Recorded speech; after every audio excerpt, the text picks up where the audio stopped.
Bom dia. Bom dia, que Deus abençoe seu dia. Esperar o pessoal entrar.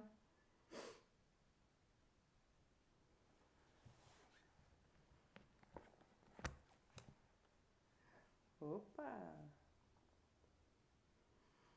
Bom dia, Solange. Bom dia. Meu esposo está ali logado na leitura bíblica. Amém.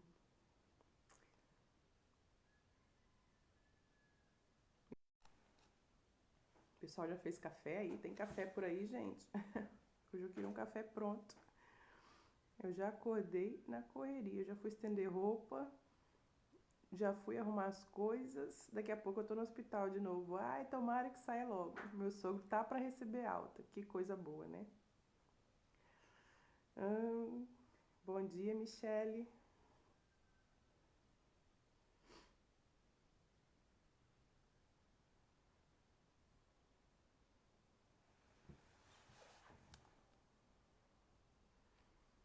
Amém. Vamos orar? Senhor, Deus, Pai amado, muito obrigado, Senhor, por mais esse dia na Tua presença. Eu quero te agradecer em especial pela recuperação do meu sogro. Eu sei que o Senhor tem colocado a Tua mão, tem cuidado de todas as coisas. Assim como eu quero te agradecer também, Senhor, pelo cuidado que Tu tem tido com o Teu povo, Senhor. Por Tu não ter deixado faltar o pão, Senhor, a saúde, Pai. Porque o Senhor tem estado conosco, nos sustentando, nos guardando, Senhor, no dia mau. Nós louvamos o Teu nome. Nós queremos também, Senhor, te adorar por tudo que Tu és.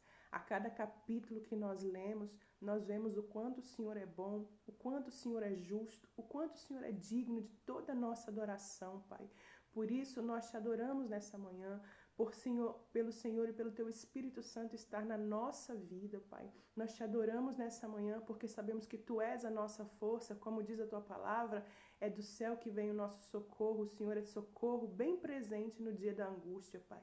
Muito obrigado, Senhor, pela Tua presença gloriosa na nossa vida, Senhor. Fica conosco, Senhor. Nos revela a Tua palavra, Senhor. Fala conosco, aumenta a nossa comunhão, aumenta, Senhor, o nosso discernimento, Pai. É o que nós te pedimos e te agradecemos em nome de Jesus. Amém. Pois é, Michele, feliz mesmo com a notícia. Isso é muito bom. Glória a Deus. Glória a Deus. Vamos lá? Abram aí a Bíblia de vocês em Mateus capítulo 16. Hoje tem previsão de 6 graus pra cá, né? Agasalhe o povo aí, minha gente, porque vai fazer frio.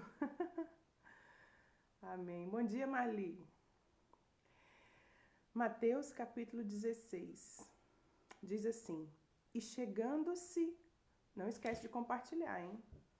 E chegando-se os fariseus e saduceus para o tentarem, aí novamente, olha só, para tentarem quem? Jesus, né? Pediram-lhe que mostrassem a ele algum sinal. Mas ele respondendo disse-lhe: Quando é chegado a tarde, vocês dizem: haverá bom tempo porque o céu está rubro. E pela manhã vocês dizem: haverá tempestade porque o céu está de um vermelho sombrio. Vocês são hipócritas, porque vocês sabem discernir a face do tempo e não conseguem discernir os sinais dos tempos. Uma geração má e adúltera pede um sinal, e nenhum sinal lhe será dado senão o sinal do profeta Jonas. E deixando-os, retirou-se. Então, novamente, nós vemos os discípulos aqui, ó, ali no calcanhar de Jesus, né? No versículo 1 diz: para o tentarem. Eles procuravam a todo momento que Jesus cometesse alguma falha, algum descumprimento, digamos assim, da lei, para que pudessem ter do que acusá-lo. Então eles estavam pedindo um sinal novamente, um sinal, um sinal. Por que eu digo novamente? Porque lá em Mateus 12, que nós já lemos, eles tinham pedido um sinal e Jesus já tinha dado uma resposta. Que para eles, tá? Que é essa geração que conhece a palavra, né? Essa geração religiosa, que vive de aparência, essa geração hipócrita, que está dentro dos templos, que carrega o nome de Deus, mas que vivem uma vida dupla em desobediência. Para essa geração rebelde, dura de coração, Jesus classifica como uma geração má e adúltera. Ele está dizendo, nenhum sinal vos será dado. Porque a própria vinda de Jesus já era um sinal do fim dos tempos. Porque a própria vinda dele já estava profetizada pelos antigos profetas. Então, assim, eles não tinham uma Bíblia como nós temos hoje, mas eles tinham os escritos dos profetas. Então, se eles analisassem, se eles conhecessem, bom dia, Marli, realmente, eles iriam dizer, esse é o Cristo, porque ele cumpre exatamente tudo aquilo que está escrito a respeito dele. Mas ainda assim, por eles carregarem esse maior conhecimento das Escrituras e essa maior responsabilidade diante de Deus, como sacerdotes, né?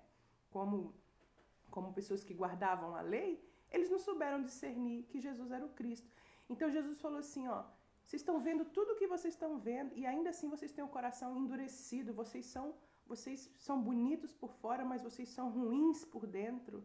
Não vou dar outro sinal. Pela segunda vez, Jesus dá essa resposta. Não darei outro sinal, a não ser o sinal do profeta Jonas. Ou seja, Jonas havia passado 3 dias, né, no ventre do peixe, e ele disse que ele haveria de morrer e ressuscitar. Esse seria o único sinal que Jesus daria para os fariseus. E aí no versículo 4 diz, deixando-os, retirou-se. Assim, Jesus às vezes estava sem paciência com ele já, né? Porque conhecia a intenção do coração. Então, no versículo 5 diz, passando seus discípulos para o outro lado, tinham-se esquecido de trazer o pão. E Jesus lhe disse, adverti e acautelai-vos do fermento dos fariseus. Então, Jesus termina ali a conversa com os fariseus, segue andando com os discípulos e continua tocando nesse assunto. Diz assim, ó, cuidado com o fermento dos fariseus. Mas os discípulos estavam tão dispersos entre si que no versículo 7 diz, eles arrazoavam entre si, dizendo, é porque a gente não trouxe pão. E Jesus, percebendo isso, disse, por que vocês arrazoais entre vós, homens de pequena fé, sobre não ter trazido pão?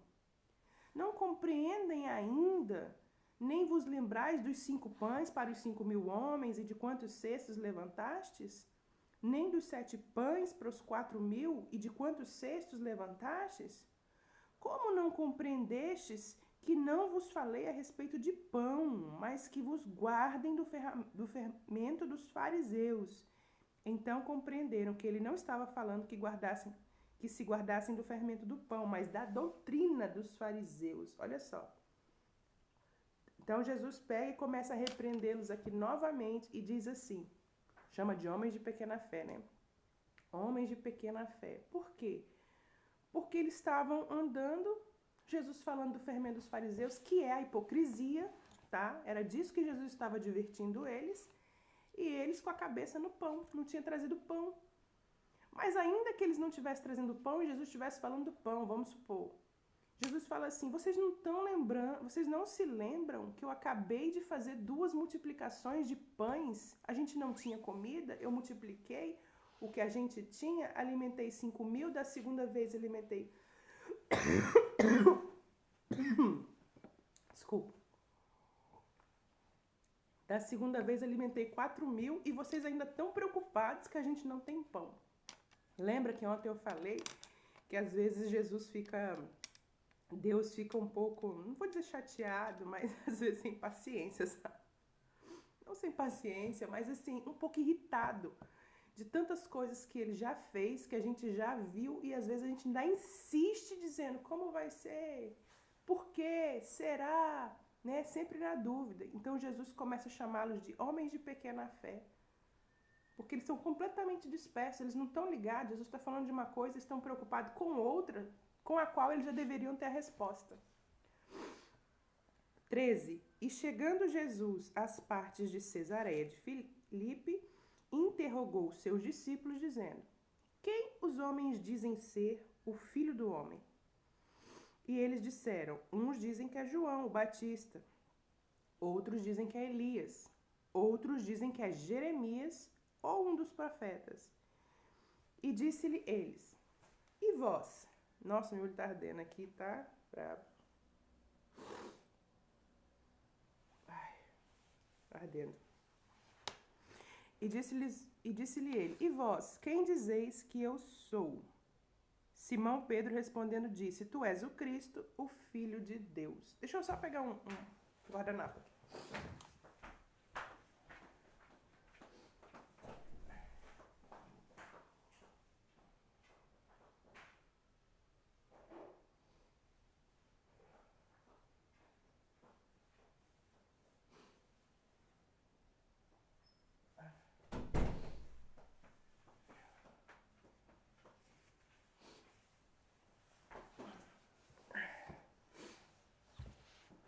Versículo 16. E tu és o Cristo, o Filho do Deus vivo. 17. E Jesus respondendo disse-lhe, bem-aventurado és tu, Simão Bajornas, porque não te foi revelado por carne e sangue, mas meu Pai que está nos céus te revelou. E também eu te digo que tu és Pedro, e sobre esta pedra edificarei a minha igreja, as portas do inferno não prevalecerão contra ela, e eu te darei as chaves do reino dos céus. Tudo que ligares na terra será ligado nos céus, e tudo que desligares na terra será desligado nos céus. Então mandou os seus discípulos que a ninguém dissessem que ele era o Cristo. Eu gosto muito dessa passagem. Bom dia, Mirsael.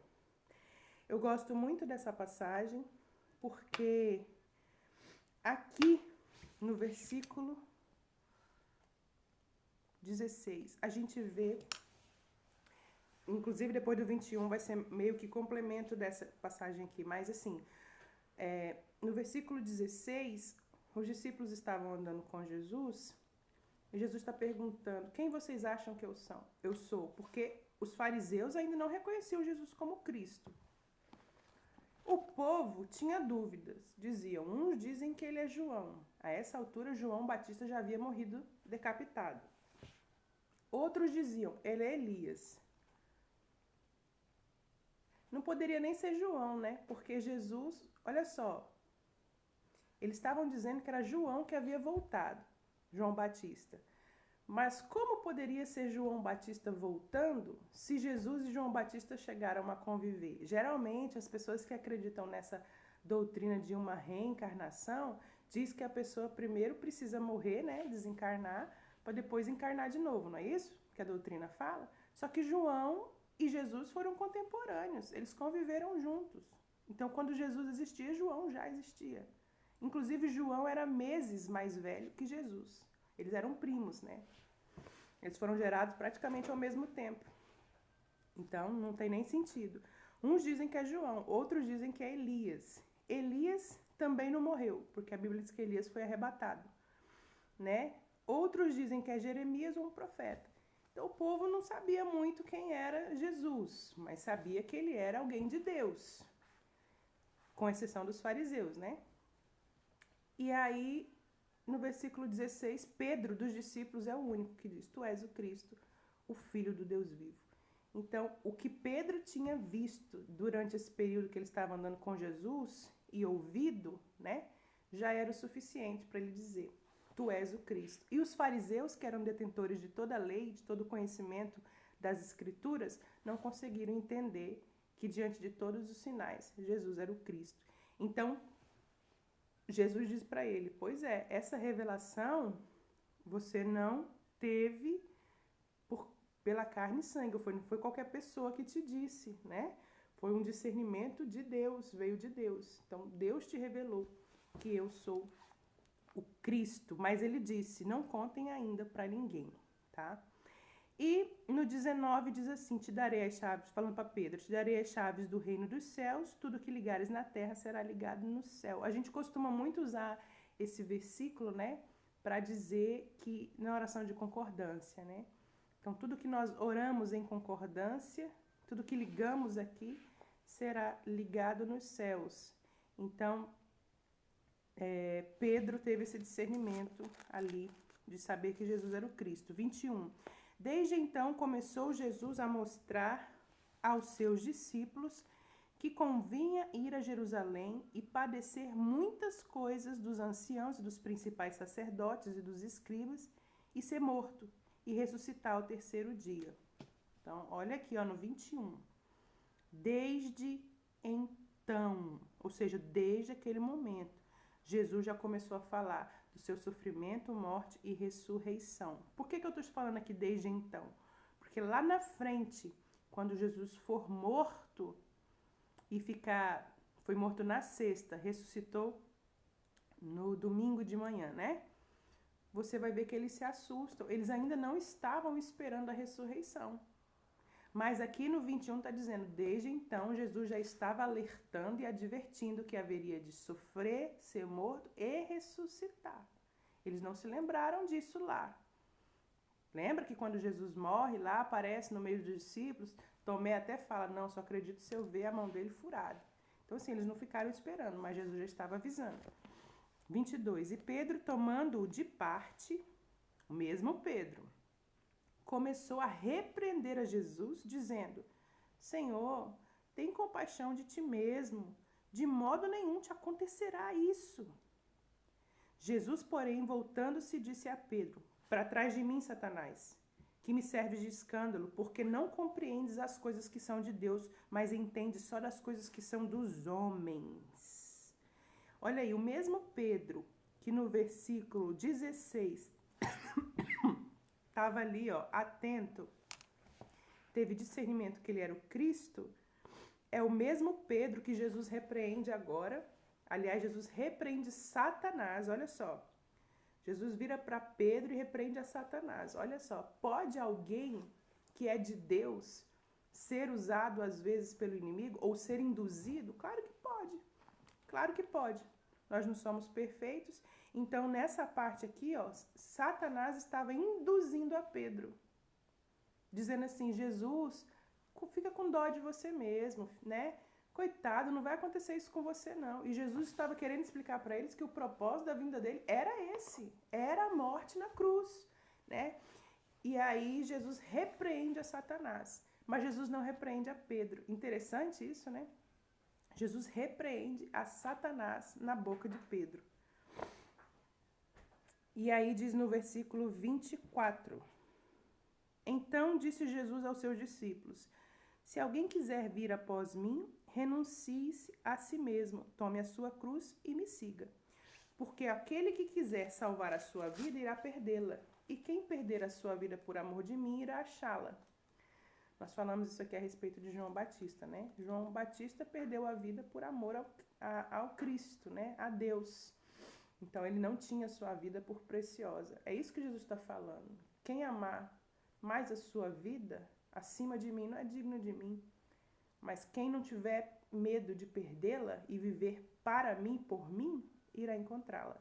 Bom dia do seu Pai com os seus anjos, e então dará a cada um segundo as suas obras. Em verdade vos digo que há alguns dos que aqui estão que não provaram a morte até que venha vir o Filho do Homem no seu reino. Então aqui, ó, no versículo 27, Jesus está dizendo assim, ó, o Filho do Homem virá. Está falando de um acontecimento futuro. Primeiro, lá no 21, ele diz, eu vou padecer, morrer e ressuscitar. Aí no 27, ele diz, mas o Filho do Homem virá na glória de seu Pai. Por que na glória de seu Pai? Porque Jesus, quando desce à terra e vem andar entre os homens, a Bíblia diz que ele deixou toda a sua glória. Vai ter uma passagem que ele diz assim, Deus, Pai, glorifica-me com a glória que eu tinha antes, quando estava contigo. Então, Jesus, quando está no céu, ele está glorificado, cheio de poder. Jesus, quando vem à terra, ele deixa essa glória para andar com os homens, né? E viver como os homens. Com os homens. Então, Jesus não está vivendo na plenitude da sua glória.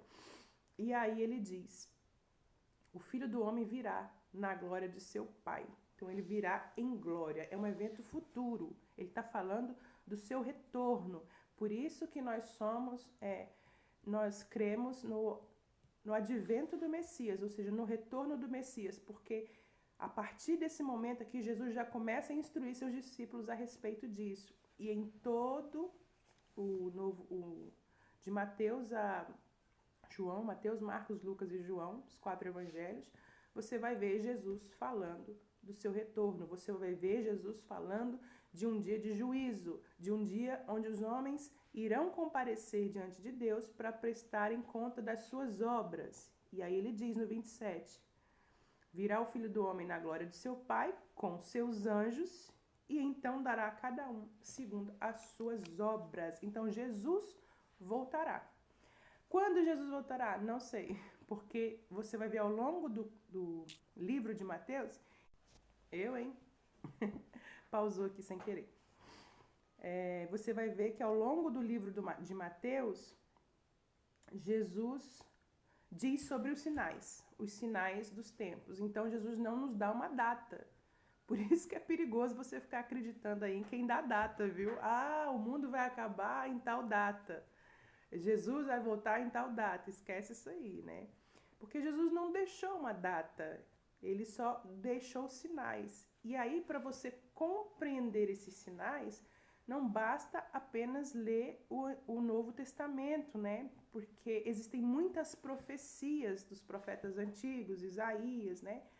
Por exemplo, que falam acerca dos fins dos tempos. Por exemplo, quando nós chegarmos lá no último livro do Novo Testamento, Apocalipse é muito casado com o livro de Isaías do Antigo Testamento. Então, também lá existem profecias que falam acerca de sinais. Então, Jesus está falando de sinais. Para os fariseus, Jesus falou assim, vocês não conseguem discernir os sinais. Para os discípulos, vai ter um tempo mais para frente aqui que nós vamos ler, que ele vai dizer, vocês precisam discernir os sinais. Né? Não vou falar quais, porque senão a gente vai ficar falando dos capítulos posteriores. Mas vamos se manter aqui. Jesus estava alertando seus discípulos. Vou sofrer, vou morrer, vou ressuscitar. Guardem-se da hipocrisia, que é o fermento dos fariseus.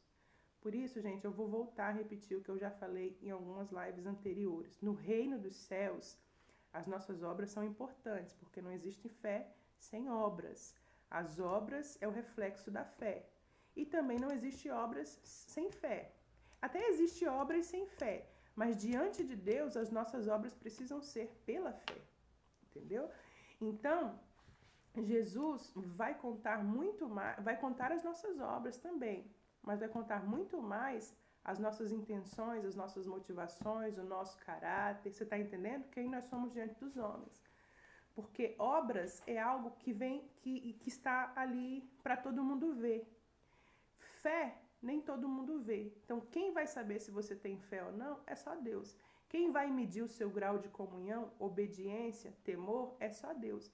Então, eu disse lá no primeiro capítulo, né? Cristianismo nos ensina a olhar para dentro de nós em primeiro lugar. Então, quando Jesus vier e nós estivermos diante do Pai, prestando conta das nossas obras, da nossa vida, né? Nós vamos prestar conta de quem nós somos, de quem nós fomos aqui na Terra. Então, tudo que você é no seu caráter, sabe? Na sua vida particular, fora da vista dos homens, isso aí Deus pesa. Por isso que nós precisamos ser íntegros diante de Deus. Não diante dos homens apenas, porque o que a gente faz diante dos homens, mas não obedece a Deus, não teme a Deus, é hipocrisia. E Jesus advertiu muito, falando assim, guardem o seu coração, guardem-se do fermento dos fariseus, que é a hipocrisia. Foi a maior, como é que eu vou dizer? O discurso mais duro de Jesus em toda a Bíblia vai ser contra a hipocrisia. Então a gente não pode falar uma coisa e viver outra. A gente não pode cobrar do outro uma coisa que nós mesmos não temos nem a intenção de seguir, nem seguimos, né? E nem fazemos. Isso é hipocrisia. Jesus fala, isso é hipocrisia. Então, para você chegar em alguém e ter uma certa autoridade para repreender a pessoa em algo que ela está fazendo de errado, primeiro você não tem que errar naquilo, porque senão é hipocrisia. Como é que você cobra do outro uma coisa que nem mesmo você vive? Então, Jesus está falando disso, sabe? Da hipocrisia. Foi o discurso mais duro de Jesus e continua sendo o discurso mais duro de Jesus até hoje dentro da igreja, é a hipocrisia. Por que os escândalos vêm? Por causa da hipocrisia. E Jesus estava dizendo para os fariseus Eu vou sofrer, vou morrer, vou ressuscitar e vou voltar. Até lá, guardem-se do fermento dos fariseus. Tá? Então, esse capítulo 16 de Mateus, ele não é tão grande, ele é curto, mas eu quero chamar a atenção para você nessa questão do fermento dos fariseus e também ali que a gente leu entre os 5 e o 12, Jesus repreendendo os discípulos porque eles estavam preocupados porque não tinha trazido pão. Por que eu quero salientar isso aqui para você? Porque a gente não pode se esquecer das coisas que Deus já fez no passado, das coisas que a gente já viu. Isso não pode ficar no esquecimento, porque são essas coisas que a gente já viu. Deus manifestar seu poder, Deus prover, Deus cuidar, Deus intervir, Deus multiplicar. Essas coisas que a gente já viu, Deus curar, você está entendendo? A gente precisa guardar dentro da gente, para não viver disperso aqui, desatento, igual aos discípulos, que já tinham visto tudo e ainda estavam preocupados como iriam ficar diante de um problema, digamos assim, de novo, entendeu? O que iriam fazer? E Jesus falou, gente, vocês acabaram de ver eu fazer 2 multiplicações e ainda estão preocupados porque a gente não trouxe pão, tá? Então a fé é isso. No dia mau, você vai ter que se lembrar do que Jesus já fez, para você não duvidar. Porque os fatos, eles vão estarem na sua frente. As provas, eles vão estarem na sua frente, de que aquilo pode não dar certo, de que aquilo vai dar errado, de que fulano não vai ser curado, principalmente quando é doença, né? Doença é algo que ataca o corpo, faz sofrer, e tudo que você tem é o que você vê. E nessas horas você precisa lembrar das pessoas que Jesus curou, dos milagres que ele fez, da maneira como ele interviu, e não ficar ainda se perguntando, será? Será que pode acontecer? Não, Jesus pode, a sua fé, Hebreus vai definir a fé. O que é fé? Está escrito lá, é a certeza das coisas que você não vê, mas espera. Então isso é fé. É você ver que está sem pão, mas você espera. O pão vai vir de algum lugar. Porque Jesus já multiplicou uma vez, já multiplicou a segunda vez, então eu não sei de onde vai vir, mas o pão vai vir. É você dizer, eu não estou vendo cura, muito pelo contrário, eu estou vendo a doença, mas o meu Deus já curou o cego, já curou o coxo, já curou o surdo. Então, Deus vai curar. Você tem que ter essa certeza. O Senhor vai intervir na minha saúde. Porque a maioria das nossas crises de fé, às vezes, é o seguinte, é você pensando que Deus pode fazer na vida do outro, mas não vai fazer na sua. Não é isso? Não, eu sei que Deus é poderoso para fazer, Ele fez na vida de fulano, mas eu não sei se é vontade dEle fazer na minha vida. Às vezes as nossas crises de fé ficam em torno disso. Será que na minha vida vai acontecer? Eu sei que existem pessoas aí que estão assistindo, que já tem muitos testemunhos para contar a respeito do que Deus já fez. Então se agarre a eles, não se esqueça, não faça como os discípulos, que logo se esqueceram e estavam preocupados de novo como iam resolver aquele problema. Nosso Deus não muda e existe uma coisa na qual nós podemos descansar. Ele é fiel, ele zela pela palavra dele. Deus não é aquela pessoa que dá a palavra e logo não cumpre. Ele vela. Tudo que está escrito, a Bíblia diz, ele vela para cumprir a palavra dele. Então, se ele diz que ele tem poder, se ele diz que ele está conosco, se ele diz que ele vai nos sustentar, se ele diz que ele é o Senhor socorro bem presente na hora da angústia, então é porque você pode procurar, porque você pode clamar, porque você pode ter fé, porque você pode ter sua esperança nele, que ele vai fazer. E Jesus é o Cristo. Pedro reconheceu, né? Jesus é o Cristo. E logo lá na frente, Pedro já estava dizendo para Jesus, não, mas fica com dó de você. Então, um Pedro que teve uma revelação dos céus e um Pedro que logo depois se deixou ser usado pelo diabo. Ele não percebeu, óbvio, entendeu? Mas ele estava sendo usado pelo inimigo. Tanto que Jesus não repreende a Pedro, repreende Satanás na vida de Pedro.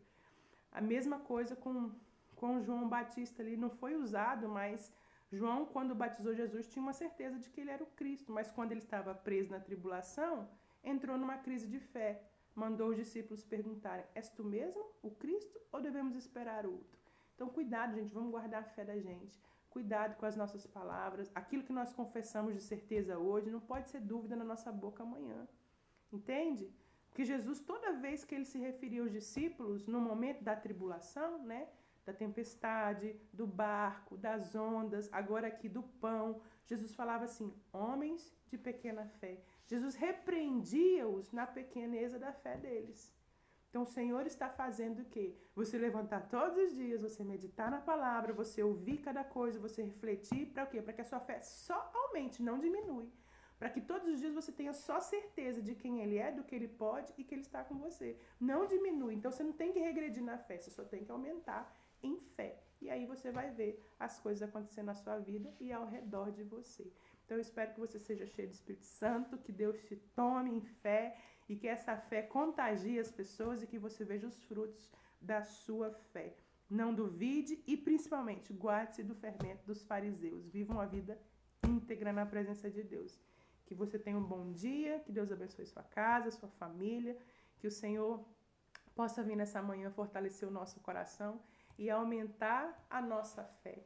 E pesar, Senhor, pesa, Senhor, os nossos corações nas tuas balanças, para que o Senhor possa, Senhor, ver e nós sejamos aprovados nas nossas motivações e intenções. Não nos deixe cair ali no mesmo erro dos fariseus, Senhor.